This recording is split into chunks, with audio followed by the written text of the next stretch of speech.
विष्णुदास एक दिन भोजन तैयार करके भक्ति में तल्लीन था कि कोई उसका भोजन चुरा कर ले गया, लेकिन सायंकाल को आराधना हो सके और उसका व्रत भंग न हो, इसलिए उसने उस दिन दोपहर भोजन तैयार नहीं किया। श्री नारद जी ने कहा, हे राजन, इस तरह लगातार 7 दिन तक कोई दूसरा भोजन चुराता रहा।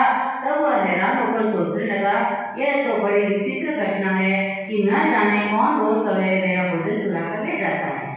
फिर भी इस देव स्थान को छोड़कर तो नहीं जाना चाहिए। अगर मैं भोजन बनाकर खा लेता हूँ तो देर हो जाती है और मेरी पूजा छूट जाएगी। अतः मुझे भोजन बनाकर तुरंत खाना नहीं चाहिए। बिना भगवान को भोग लगाने के वैष्णव को भोजन कभी नहीं करना चाहिए। अगर 7 दिन बिन भोजन के बिना बीत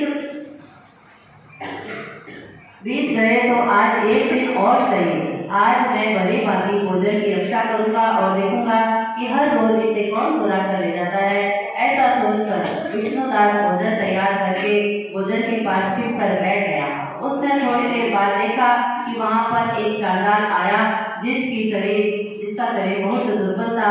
उसके शरीर पर केवल चमड़ी और चमड़ी दिखाई देती थी और वह चांडाल भोजन चुरा कर चल दिया। तो विष्णुदास ने उसे पुकारा, हे भाई, ये रूखा भोजन ले जाकर क्या करोगे? घी भी लेकर जाओ। ऐसा कहकर वह श्रेष्ठ ब्राह्मण आगे बढ़ा। विष्णुदास को अपनी ओर आता देखकर वह चांडाल तेजी से दौड़ने लगा। वह ब्राह्मण से डर गया, लेकिन दुर्बलता के कारण दौड़ तो सकता नहीं था।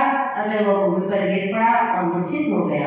चांडाल को देखकर विष्णुदास लपक कर उसके पास पहुंचा और उसने वस्त्र से उस पर हवा करे और बाद में उसने जो कुछ देखा उसे देखकर आश्चर्यचकित रह गया। उसने देखा कि उसके सम्मुख शंख चक्र गदा पद्म पीतांबरधारी चतुर्भुज रूप अलसी के फूल के समान कांति वाले छाती में कौस्तुभ माला से सुशोभित साक्षात श्री भगवान विष्णु खड़े हैं। भगवान का दर्शन करके सात्विक भाव से मुक्त व श्रेष्ठ ब्राह्मण उनकी स्तुति कर प्रणाम कुछ भी नहीं कर सका। वहीं पर सब इंद्र आदि देवता उपस्थित हो गए और गंधर्व तथा अप्सराएं आकर गीत गान करने लगी तथा नृत्य करने लगी। ब्राह्मण उन्हें प्रणाम करने के लिए उतावड़ा हुआ। क्यों एक बार संपूर्ण देव गंधर्व अप्सरा आ गई। नृत्य संगीत होने लगा। विष्णु भगवान ने अपना स्वरूप ब्राह्मण को प्रकट कर उसका आलिंगन किया और दिव्य विमान में बिठाकर वैकुंठ को ले गए। दिव्य विमान में ब्राह्मण को विष्णु के साथ जाते चोर राजा ने देखा।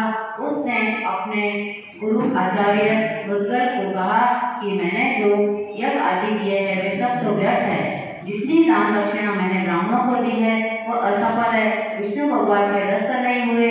विष्णुदास ब्राह्मण ने केवल श्रद्धा से भक्ति की है। उसके प्रभाव से विष्णु भगवान ने आकर उसको दान दिया।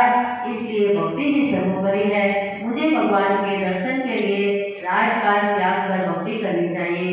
राजा के कोई पुत्र नहीं होने के कारण अपने भांजे को राजगद्दी का अधिकारी बना दिया और आप विष्णु भगवान की भक्ति करने लगे। बहुत काल तक भक्ति करने के बाद विष्णु ने दर्शन नहीं दिए तो अग्निकुंड में कूद पड़े। अग्नि में प्रकट होकर विष्णु भगवान ने राजा को अपनी गोदी में उठा लिया और कहा कि मैं तेरे त्याग और भक्ति से बहुत प्रसन्न हूँ और उसका आलिंगन करते हुए विमान में अपने साथ बिठाकर वैकुंठ में ले गए। विष्णु जी ने अपने समान रूप वाले ब्राह्मण को पुण्यशील और राजा चोर को सुशील नाम देकर दोनों को अपना द्वार पर